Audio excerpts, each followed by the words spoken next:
예, 반갑습니다. 전한길입니다. 예.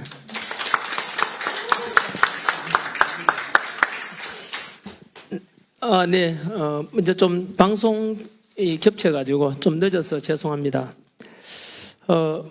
먼저 오늘 와보니까 사실 국회 국민저항권이라는 좀 어떻게 보면 굉장히 무거운 그런 주제를 가지고 이 자리에 마이크를 들게 됐는데요. 저는 법 전문가가 아닙니다. 헌법에 대한 전문가도 아니고요. 단지 국민의 상식선에서 알고 있는 범위 내에서 과연 지금 탄핵 정국 속에서 만약에 대통령이 저는 각하되고 헌법재판소의 탄핵 심판이 각하되고 직무 복귀될 것이라 100% 확신합니다만은 현재 국민들이 되게 답답했습니다. 왜냐하면은 국회에서 국민들이 뽑은 국회의원들 그리고 국민들이 뽑은 대통령에 대해서 현재 지나치게 많은 의석수를 확보한 민주당에서 국민이 부여한 어떤 입법권 또는 국회의원의 권한을 넘는 29번의 탄핵 속에서 결국은 대통령은 현재 직무 정지된 상태가 되어 있고 행정부가 식물 행정부가 되어 있습니다. 이런 속에서 과연 국민들이 바라볼 때 국회의원들의 지나친 이런 권력 행사가 과연 국민들이 부여한 국회의원들의 선을 넘는 건 아닌지, 너무나 국가가 지금 행정부가 마비된 상태에서 대통령도 없고 국무총리도 없고 국방부 장관도 없고 또 행안부 장관도 없고 이런 상황 속에서 전쟁이 나면 어떡하나. 그래서 이 시국에서 현재 국민들은 다 불안해하는 상태에서 국민들은 무엇을 할 수 있는가. 우리도 분명히 대한민국은 우리 국민이 주인이지 않습니까? 그런 속에서 다들 의구심을 품고 있고 다들 그래서 이런 주제가 국민 제한권에 대한 것 한 번쯤은 이슈가 되고 이렇게 해서 논의하는 것도 국민들의 알 권리 또는 국민들에게 궁금해하는 것에 대해서 또는 전문가분들이 해야 될 마땅한 역할이라고 저는 생각을 합니다. 그래서 오늘은 한 번 더 말씀드리지만 저는 법 전문가가 아닙니다. 국민 상식선에서 제가 알고 있는 상식선에서 말씀드리면 대한민국 헌법의 1조는 다 알다시피 대한민국 민주공화국이고 모든 주권은 국민에게 있고 권력은 국민으로부터 나온다. 이게 헌법 1조 내용입니다.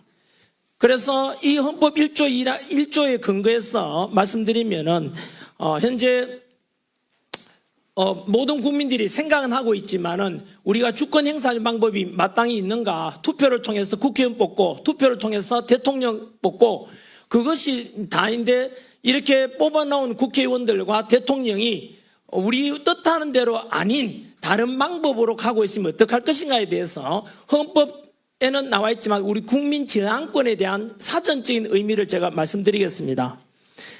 국민 저항권이라는 것은 바로 국민이 주권에 대해서 중대한 도전을 받고 그런 속에서 마지막 헌법 보호 수단이자 기본권 보장 최후의 수단으로서 국민의 권리, 자유를 지키기 위해서 실력으로 저항하는 것, 이게 바로 저항권에 대한 사전적인 의미입니다. 그러면은 현재 대한민국은 현재 헌법으로 현재 국가의 여러 시스템으로서는 도저히 해결할 수 없는 심각한 상황인가에 대해서 한 번쯤은 생각해 봐야 되지 않겠습니까? 국민 제한권을 과연 행사하는 것이 정당한가에 대한 그런 상황에 대한 판단이 돼야 되지 않겠습니까? 다들 아시다시피 지금 현재 대한민국 대통령은 현재 국회에서 탄핵 의결을 가결시켜서 헌법재판소에서 탄핵 심판을 지금 기다리고 있는 중입니다. 그리고 이 비상기업을 계기로 해서 일어난 이 현재 상황에 대해서 돌아보면은 왜 비상기업을 선포했는가 원인이기도 한데요. 국회 알다시피 다수 의석을 확보한 민주당에서는 무려 29번의 탄핵이 있었습니다. 그 29번의 탄핵을 알고 나면은 이거는 심각한 그냥 단순한 탄핵이 아닙니다. 심지어 감사원장을 탄핵했지 않습니까? 감사원장에 대한 탄핵 사유가 뭡니까? 바로 전 정부 문재인 정부 때 바로 우리 청와대 그 당시에 무슨 실장이었죠? 실장인데 정의용 실장에 대해서 안보실장이었죠. 그 중국에다가 우리나라 1급 군사 비밀인 사드 배치에 대한 정보를 중국에다가 넘겨준 것에 대한 의혹이 있어가지고 감사원에서 감찰을 하려고 하는데 그것을 막은 게 바로 민주당입니다. 그게 탄핵 사유입니다. 과연 이게 국민들 하여금 민주당에 부여한 또는 입법부에 부여한 권한이 맞는지, 그로 인해서 감사원은 지금 중단되어 있는 상태 아닙니까? 두 번째, 바로 검사에 대한 탄핵입니다. 쉽게 말하면 이재명 범죄에 대해서 검사가 그 범죄 혐의를 수사하려고 하니까 검사를 탄핵시켰습니다. 이것은 국민들이 부여한 권한에 정면으로 위배될 겁니다. 어떻게 범죄자를 수사하고자 하는 검찰을 탄핵한다는 것은 도저히 있을 수 없습니다. 뿐만 아니고 법무부 장관에 대한 탄핵 사유는 바로 이재명을 째려봤다고 해서 탄핵시켰습니다. 이거는 초등학생이 들어도 웃을 만한 일이고 이거는 도저히 납득이 되지 않는 그런 탄핵 사유일 겁니다. 그로 인해서 행정부는 현재 국가 시스템이 마비되어 있다고 말해도 과언이 아닙니다. 덧붙여서 다들 아시다시피 대통령에 대한 예산, 바로 특활비에 대해서 80억 정도 되는 특활비를 민주당에서는 예산을 빵원으로 만들었습니다. 그 말은 결국은 대통령을 하여금 직무를 그만하라는 뜻입니다. 이것은 국민이 뽑은 대통령이자 또 국민이 뽑은 행정부 수반에 대한 정면 도전이라고 봐야 됩니다. 쉽게 말하면 대통령 하지 말라는 뜻입니다. 이것을 바라보고 있는 국민들은 심정이 어떻겠습니까? 뿐만 아니고 비상기금 계기로 해서 대통령에 대한 탄핵 소추를 의결했지 않습니까? 그게 가장 큰 원인이 바로 내란 혐의고 비상기금 곧 내란이다. 이렇게 등식을 성립시켜서 국민들에게 선동했지 않습니까? 하지만 비상기금은 내란이 아닙니다. 지금도 여전히 언론에서 민주당에서는 내란 수계, 내란 우두머리라고 해서 윤석열 대통령에 대해서 덮어씌우고 있지만 그거 거짓말입니다. 왜냐하면 비상기금은 헌법 77조에 보장된 대통령의 고유 권한입니다. 그러면 과연 비상기금이 곧 내란이 되려면은 바로 내란이 될 수 있는 이유가 있어야 되지 않겠습니까? 그 이유로서 지금까지 우리한테 민주당이 우리가 또는 알고 있는 상황은 바로 대통령이 비상기금을 선포했고 국회의사당에서 의원들이 비상기금 해제를 못하도록 의정을 막았고 국헌을 문란시켰다라고 핑계를 그 이유를 댔지 않습니까? 그래서 내란이다라고 했지만 이미 드러났지 않습니까?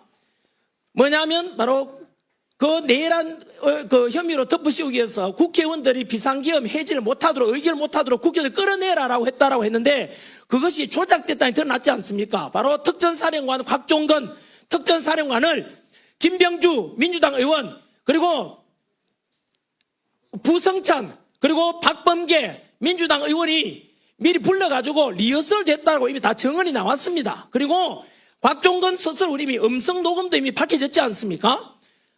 저쪽에서 자꾸 내란을 덮으시려고 한다. 어떻게 하겠냐 해서 결국은 회유됐다는 것이 지금 이미 우리 헌법재판소에서 심리 과정에도 드러난 겁니다. 제가 새로운 거 주장한다면 민주당이 저를 고발하겠지만 이미 드러난 거를 제가 한 번 더 확인해 드리는 겁니다.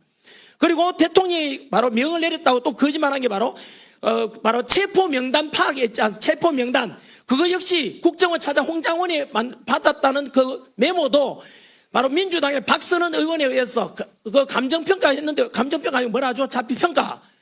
그거 역시 마찬가지로 역시 조작됐다고 지금 드러나고 있지 않습니까? 앞으로 그 수사가 진행돼야 되는 상황이면서 여하튼 그러면 대통령에 대해서 비상기금은 내란이라고 했지만 그 내란이 아니라는 게 드러난 겁니다. 그런데 이 사실을 민주당도 진작보다 알았습니다. 어떻게 알았냐면은 현직 대통령에 대한 탄핵 소추에 대한 이유는 두 가지밖에 없습니다. 외환 아니면 내란입니다. 그런데 내란 혐의가 아무래도 지금 드러났다시피 조작됐지 않습니까? 민주당에 의해서. 이거 엄청난 범죄입니다. 이거는 국헌문란입니다. 그런데 거기서 알았기 때문에 외환을 처음에 덮으시려고 했던 거 기억나십니까? 비상기금 직후에 대통령에 대해 외환 덮으시려고 윤석열 대통령이 북한에다가 풍선을 보내든지 그다음 드론을 보낸 데 있어 북한에다가 외부에서 환란을 일으키고자 했다라고 민주당이 주장했지 않습니까? 민주당 다 들었지 않습니까? 근데 왜 지금 조용하죠? 거짓말했다니 드러났지 않습니까? 외환죄 어쨌든 거짓말로 드러났죠? 내란 혐의도 지금 거짓말로 드러나고 있고 그것을 최단길의 주장뿐만 아니고 바로 지난주에 있었던 3월 7일 금요일 날 바로 현재 구치소에 구속되어 있던 윤석열 대통령에 대해서 바로 즉시 석방하라라는 서울중앙지법의 지기현 판사의 판결문에 보시면 뭐라고 나와 있는지 아십니까? 석방 사유. 민주당에서는 또 거짓말하고 있죠. 뭐라고 했냐면은 그 석방 사유는 구속 기간에 대해서 날짜로 하느냐 시간으로 하느냐에 대해서 오차 때문에 단지 구속 사유가 없었을 뿐인데, 그래서 곧 진행될 대통령의 헌법재판소의 탄핵 심판에 영향을 미치지 않는다라고 이야기했지만 그렇지 않습니다. 그 지기현 판사의 판결문에 보시면, 대통령 석방에 대한 사유에 보시면 첫 번째가 말씀드린 대로 대통령 구속에 대한 시간에 대해서 날짜가 아니라 시간이 있는데 그 오차도 있었고, 두 번째 뭐 나왔는지 아십니까? 대통령에 대해서 체포와 구속을 주도하는 게 공수처입니다. 그 공수처에서 불법으로 수사했고 체포했고 구속했다라고 그게 나와 있습니다. 따라서 지기현 판사의 판결문에 의하면 대통령의 모든 체포와 구속도 결국은 불법이었다는 뜻입니다. 그리고 그 밑에 또 뭐 나오는지 아십니까? 세 번째 석방 사유에 보시면은 바로 내란죄에 대해서 불분명하다고 분명히 나와 있습니다. 따라서 당연히 곧 있게 될 헌법재판소의 재판관들 또한 그 형법의 내란죄에 관한 것은 분명히 영향을 받을 것입니다. 안 받을 수가 없습니다. 그래서 결국은 대통령 석방하라라는 명을 내렸는데요. 결론 돌아가 보면은 비상기업은 곧 내란이다, 내란숙이라고 지금 여기에 계신 언론들도 똑같이 보도하고 있지 않습니까? 그게 내란이라 증거 어디 있습니까? 반박해 보시라고요. 없지 않습니까? 이미 내란의 죄를 덮으시고 아까 말씀드린 대로 그렇게 했지만은 민주당에서 곽종건 우리 특전사령관의 회유했는 것이 드러났지 않습니까? 그리고 홍장원의 메모 역시 마찬가지로 훼손되었다고 결국은 헌법재판소 심리관이 드러났지 않습니까? 결국은 대통령에 대해서는 이처럼 내란에 관한 것도 불분명합니다. 이것은 곧 있게 될 헌법재판소의 심리에도 분명히 저는 영향을 미칠 거라 보고요. 덧붙여서 제가 원래대로 돌아간다면, 그러면 결국은 대통령은 비상기업은 대통령의 고유 권한이었고, 왜냐하면 행정부를 마비시키고자 했던 29번의 탄핵과 일방지 예산 삭감으로 인해서 행정부는 더 이상 대통령이 할 수가 없습니다. 법적인 한도 내에서는. 그래서 피차 어쩔 수 없이 대국민 호소용으로서 비상기업을 헌법 77조에 보장된 대로 비상기업을 선포했고, 헌법에 보장된 대로 2시간 만에 국회에서는 탄핵에 대해서 비상기업을 해제 의결했고, 6시간 만에 윤석열 대통령께서는 직접 국회 의결에 따라서 비상기업 해제했습니다. 모두가 헌법에 따른 것이었습니다. 헌법 위반한 게 없습니다. 그렇다면은 이제는 돌아봐야 되죠. 누가 과연 내란을 일으키고자 했는지, 누가 국가 시스템을 망가뜨렸는지, 그 민주당의 짓인 겁니다. 내란에 대한 이것을 조작하거나 했다는 것은 이건 어마어마한 두고 이것은 향후에 엄청난 파장이 됩니다. 이거는 있을 수 없는 짓을 한 것입니다. 감히 대통령에 대해서 내란 혐의를 덮으시려고 했다고, 조작하려고 했다고, 이건 있을 수 없는 짓을 범죄를 저질렀다고 저는 생각합니다. 여하튼 거기에 근거해서 결국은 행정부는 마비되고, 이런 속에서 국민이 할 수 있는 건 무엇이겠습니까? 국민이 할 수 있는 건 뭐겠습니까?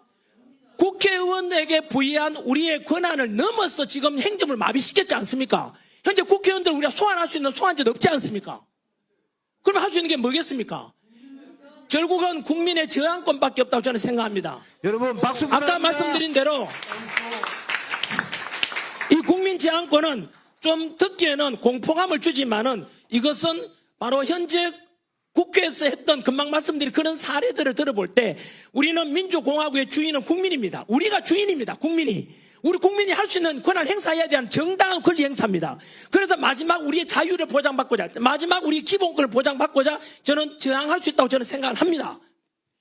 그래서 어쨌든 이것은 이제 곧 있게 될 헌법재판소의 재판 심리 결정에 따라서 좀 달라질 수 있지 않겠습니까? 그래서 지난주에 있었던 서울중앙지법의 지기현 판사의 분명한 대통령 석방에 대한 결정문에 나와 있듯이 첫 번째는 공수처에서 이루어졌던 그 수사 자체가 내란 수사권이 없지 않습니까? 내란 수사권이 없는 공수처가 왜 수사를 했느냐, 그 자체가 무효라는 뜻입니다. 체포도 무효고 따라서 구속도 무효라 이 뜻입니다. 그리고 덧붙여서 그 다음에 내란죄에 관한 것도 불분명하다고 분명히 지기현 판사가 판결을 내려 있습니다. 판결이 아니라 결정 명령한 것이죠. 그리고 그 결정에 대해서 한 번 더 생각해 보시기 바라고요. 그리고 덧붙여서 저는 선관위에 대한 것도 국민들이 저항권이나 또는 이거는 어떤 저항권이든 아니면은 국회 해산할 수도 있는 사유가 된다고 저는 생각합니다. 어제 우리 윤상현 의원께서도 국회 해산에 관한 이야기를 처음으로 공론화시켰던데요. 한번 들어보십시오. 현재 선관위에 있었던 모든 부정과 비리들 전 국민들이 현재 공노하고 있는 일입니다. 공분하고 있습니다. 무려 감사원에서 감사 결과 878건의 비리가 나타났다는 건 상상을 초월합니다. 그리고 그 감사원에서 비리를 조사했는데 선관위에 답변하기를 선관위는 가족회사이다. 그리고 따라서 친인척 채용은 너무나 당연한 것이다라고 말했습니다. 이게 있을 수 있는 표현입니까? 분명히 선관위라는 것은 우리 헌법에 보장된 기관이면서 덧붙여 거기에 소속된 사람들은 국민들의 공무원입니다. 국민들이 내 세금을 운영한단 말입니다. 그런데 어떻게 우리 가족회사라만 할 수 있습니까? 이거는 국민들의 권리를 완전히 박탈하는 선관위의 존재 자체를 그거는 부정하는 저는 발언이라 생각하고, 두 번째, 감사원에서 선관위의 그런 많은 문제에 대해서 지적했는데 헌법재판소에서 권한쟁의 심판 내리기를 독립기관인 선관위에 대해서 감사원이 감사를 하는 것은 감찰하면 잘못되었다 하면 안 된다고 했습니다. 있을 수 없는 일입니다. 어떻게 도둑놈 집단인 선관위에 대해서 내부적으로 감찰하라고 해결이 됩니까? 이게 해결될 수 있는 일입니까? 그러면 선관위는 외부의 어느 누구로부터 감사받지 않고 국민으로부터 감시받지 않는다면 그거는 저는 민주주의에 대한 도전이라고 저는 봅니다. 헌법을 위반했다고도 생각이 듭니다. 그래서 더 국민들을 화나게 만든 것은 왜 그러면 헌법재판관들은 그런 심판을 내렸을까? 바로 한통속입니다. 선관위원들도 판사입니다. 그리고 현재 헌법재판관 중에서 6명이 선관위원장 출신입니다. 이 말은 선거관리위원회도 바로 전부 다 판사들이 주도하고 있고, 헌법재판소도 판사들이 하고 있고, 그리고 우리가 부정선거에 대한 건 우리가 소송 제기하면 그 심판도 역시 판결도 사법부가 합니다. 셋 다 판사라 이 뜻입니다. 이것도 마찬가지로 다음에 헌법이 바뀐 다음에 반드시 개정돼야 될 문제입니다. 그래서 결국은 선관위도 판사, 헌법재판소도 판사, 국민들이 할 수 있는 권한이 아무것도 없습니다. 지금 국민들이 뭐합니까? 이런 거에 대한 문제도 지적하면서 연장선에서 저는 부정선거에 대한 이야기도 또다시 이야기 안 할 수가 없습니다. 왜냐하면 민주주의에서 국민이 주권을 가지고 그 주권 행사하는 가장 중요한 것이 바로 투표입니다. 그래서 선거에 관한 문제는 우리 주권 행사의 가장 중대한 문제이기 때문에 단 한 건의 부정이나 비리나 의심을 사서도 안 됩니다. 그럼에도 불구하고 지금까지 했던 부정선거와 그리고 선관위의 아까 말했던 878건의 비리 말고도 선관위가 저질러왔던 일들에 대해서는 그동안 부실한 바로 투표함 관리, 그리고 해킹이 위험성이 높은 보안이 너무나 취약한 바로 관리, 서버 관리, 그런 것에 대해서 윤석열 대통령은 심지어 비상계엄 선포 이유 중에 하나가 바로 이런 선관위에 많은 의혹과 문제가 있는데 감사원의 감사도 안 받는다 하고 국정원의 조사도 안 받는다 하지 않습니까? 그리고 선관위에서는 공보관을 통해서 다 받았다지만 거짓말입니다. 분명히 다는 건데 거짓말입니다. 부정선거에 관한 것은 단 한 번도 조사받은 적이 없습니다. 그래서 이 속에서 저는 더 충격적인 통계 자료가 있습니다. 제가 부정선거에 관한 의혹, 이런 저만 제시한 게 아닙니다. 이거는 부정선거에 관한 건 한 번 더 그 중대성은 금방 말씀드린 대로 국민들이 주권 행사하는데 가장 중요한 투표권인데, 이 투표권은 우리의 80 넘은 할머니, 90 넘은 할머니께서 휠체어 타고 나와셔서 내 한 표를 행사하러 나온 이유가 뭡니까? 내가 행하는 한 표도 도둑맞기 싫은 그 소망 아니겠습니까? 주인으로서 행사하는 권리에 행사하는 거 아닙니까? 그것이 절대 훼손돼서 안 될 것입니다. 하지만 그동안 우리 선관위에다가 부정선거에 대한 것을 170여 건 부정선거 의혹에 대해서 우리가 소송을 제기했었고 그중에 150건이 전부 다 패소했습니다. 그러면 선관위에서 말하기를 봐라, 전부 다 부정선거를 제기했지만 그 떨어진 사람들이 그냥 핑계 대려고 하는 거 아니냐, 쉽게 말하면 다 패소했지 않냐, 더 이상 부정선거에 대한 것은 소송 제기하지 말라 하는데, 그거 여러분 어떤 일이 내막을 아셔야 됩니다. 그 내막 보시면은 앞으로 이 구조라면 어떤 부정선거 의혹에 관한 것도 우리가 소송 제기하면 100% 패소하게 됩니다. 왜 그런지 아십니까? 부정선거 의혹을 제가 소송 제기하면은 고소하게 되면 피고소인이 선관위원장입니다. 선관위원장이 대법관을 겸직하고 있습니다.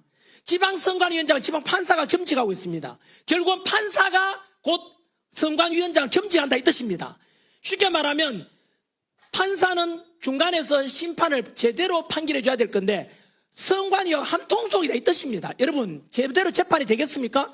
그동안 부정선거 의혹 제기해서 패소하는 사람들 이야기 한번 들어보십시오. 이미 유튜브라는 이런 새로운 미디어를 통해서 드러난 게 너무 많습니다. 저는 오늘 첫 번째 제기하고 싶은 것은 부정선거 이야기만 하면 음모론이라 하죠.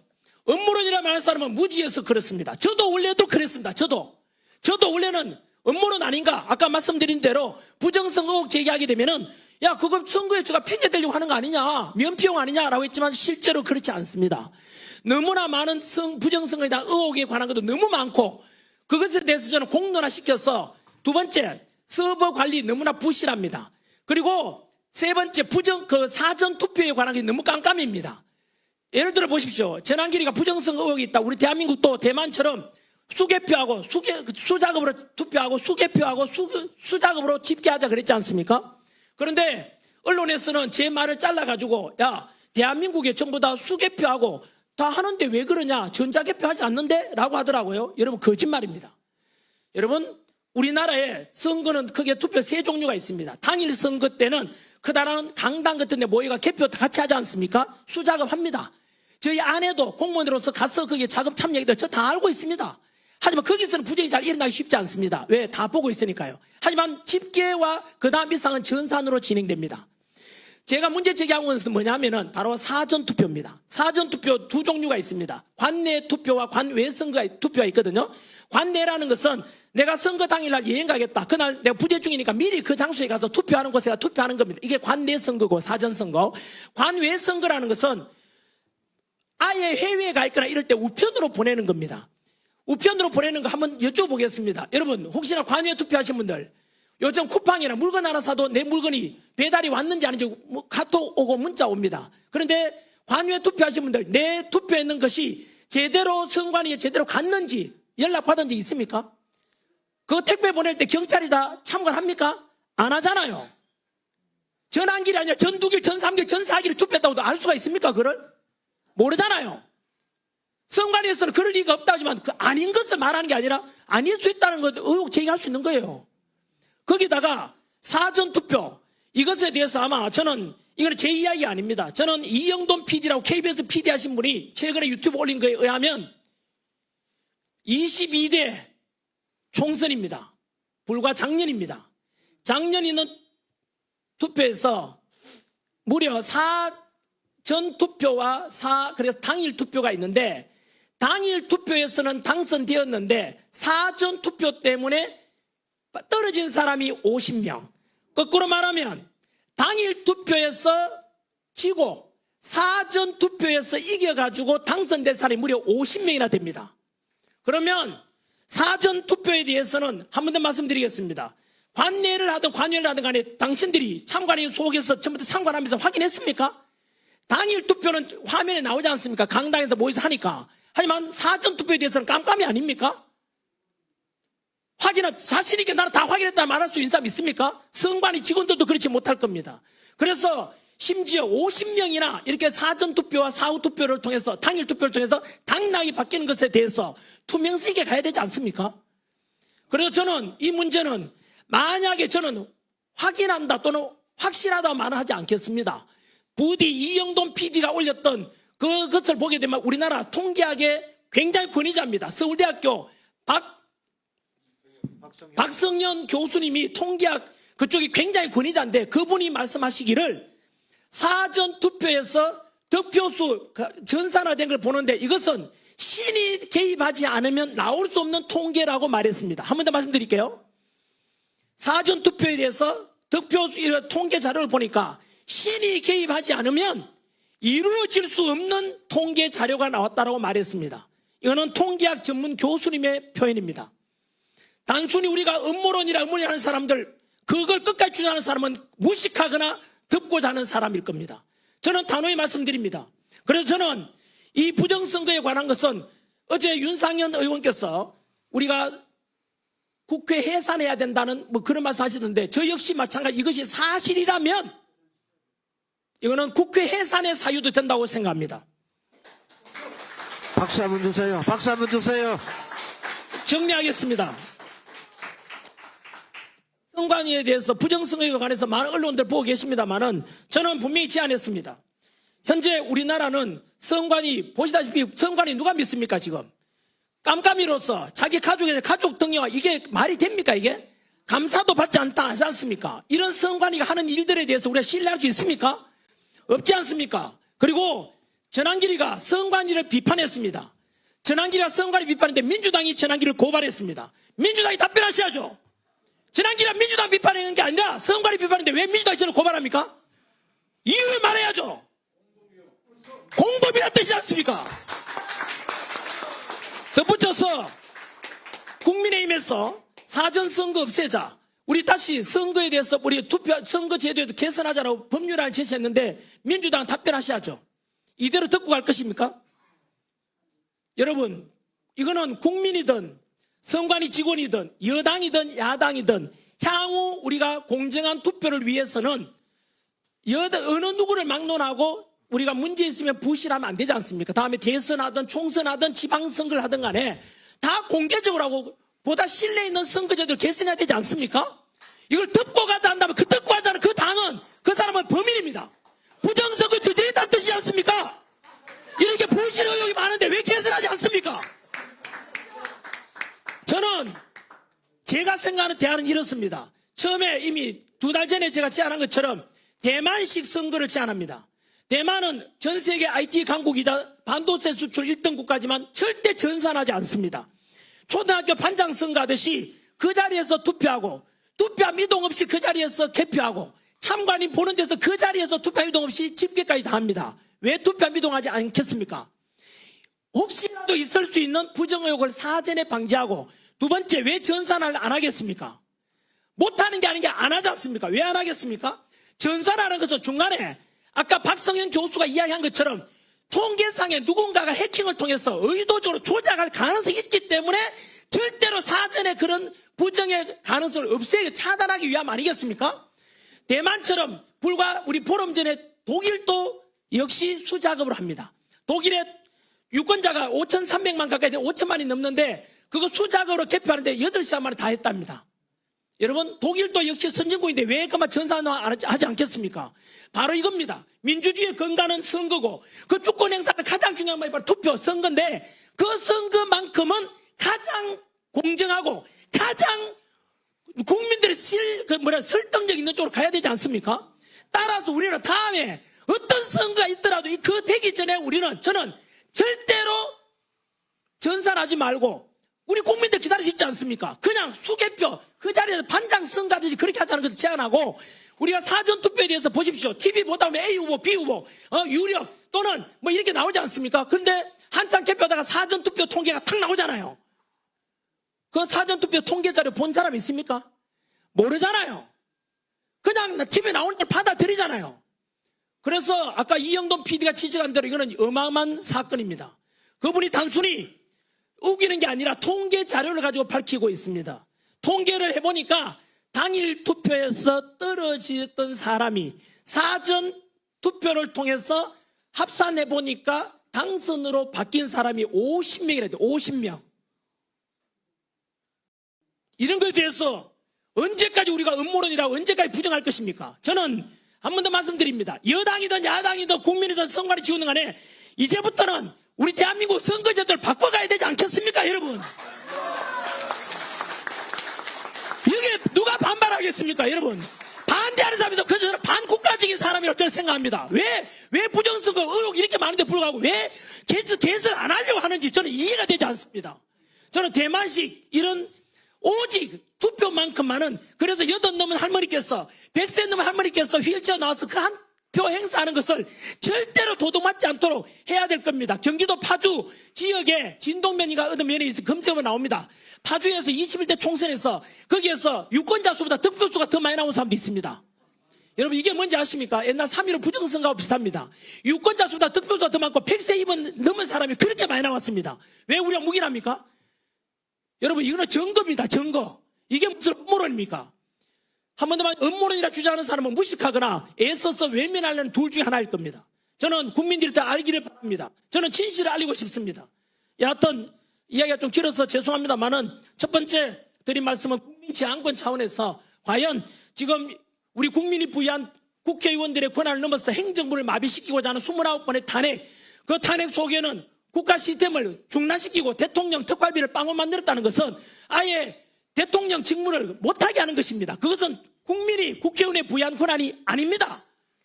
그것은 국민이 뽑은 윤석열 대통령에 대해서 마찬가지로 그것은 국가 시스템을 국민에 대한 주권에 대한 정면 도전이라고 저는 생각합니다. 한 번 더, 현재 윤석열 대통령 비상기업이 곧 내란은 아닙니다.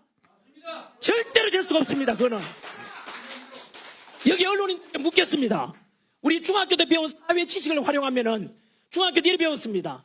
어떤 범죄에 대해서 형으로 확정되지 않을 때까지는 무죄 추정의 원칙이 있다고 들었습니다. 이미 이재명 야당 대표는 이미 여러 범죄에 연루돼가 있고 현재 대북 송금에 관한 것, 북한에 돈 보내준 거, 이거는 유엔 제재 위반이고 미국의 독자적인 제재 위반, 제재의 대상이 됩니다. 여러분, 하지만 우리 이재명에 대해서 우리가 범죄자 이런 말 잘 안 하지 않습니까? 왜요? 아직은 재판에 2심이 앞두고 있기 때문에 확정되지 않아서 말하지 않습니다. 그에 비하면 윤석열 대통령 아직 1심도 판결하지 않았습니다. 그런데 왜 내란이랍니까? 거짓말 아닙니까? 거짓말이지 않습니까? 그렇게 내란이라고, 내란 속이라고 우두머리라고 보도하는 언론사가 있다면 그걸 민주당 끌어버립니다. 왜요? 민주당 똑같은 말 하지 않습니까? 그건 거짓말로 국민을 선동하는 것입니다. 다시는 언론에서 민주당도 마찬가지 내란이라는 말을 쓰면 하면 안 되는 것입니다. 덧붙여서 현재 윤석열 대통령은 서울중앙지법의 지기현 판사께서 분명히 판결했습니다. 분명히 판결이 아니라 분명히 명령 결정을 했습니다. 이거는 공수처에서 수사권 넘는 공수처가 체포하고 영장 그리고 또 우리 구속한 것은 잘못됐다고 이야기했습니다. 내란에 관한 것도 아직 확정되지 않았다고 분명히 이야기했습니다. 반면에 민주당이 윤석열 대통령에 대해서 내란 외환죄를 덮으시고자 했던 그 북한을 동원한 외환죄 덮으시고자 또 거짓말로 드러났습니다. 또한 내란죄 덮으시고자 하는 것도 아까 말씀드린 대로 민주당 의원들이 곽종건 특전사령관을 이렇게 회유해가지고 역시 말에 이거 조작될 가능성이 크다고 이미 헌법재판소에서 심리 과정에서 나왔고 또 홍장원 국정원 차장이 메모했는 것도 마찬가지로 박선은의 국회의원 민주당 박선원 의원하고 필적이 비슷하다는 이야기도 이미 많이 나왔습니다. 이런 속에서 윤석열 대통령에서 외란죄 덮으시는 것도 거짓으로 끝났고 내란죄 덮으시는 것도 역시 지금 허구가 드러나고 있는 것입니다. 모든 국민들은 알아가고 있습니다. 이 속에서 정리드리면은 과연 이런 속에서 우리가 국회를 국민 입장에서 우리 주권을 가지고 있는 국민인데 국회의원들이 이렇게 마구잡이로 탄핵하고 그것도 국민 세금을 하지 않습니까? 이런 것을 과연 국민들이 허용을 해야 될지에 대해서 저항권에 대해서 한번 좀 논의해야 한다고 생각하고 끝으로 선관위에 수많은 부정과 비리가 있고 그리고 바로 통합선거임명부도 오픈하자 해도 안 하지 않습니까? 이런 의혹에 대해서 우리는 부정성에 관해서 단순한 음모론이 아니라 바로 아까 이영돈 PD가 유튜브에 가면 있습니다. 통계 자료를 가지고 밝히고 있습니다. 서울대학교 박성현 교수의 통계에 근거하면은 사전 투표에 대해서 통계가 이렇게 나올 가능성은 시내 KBS야만 나올 수 있다고 이야기했습니다.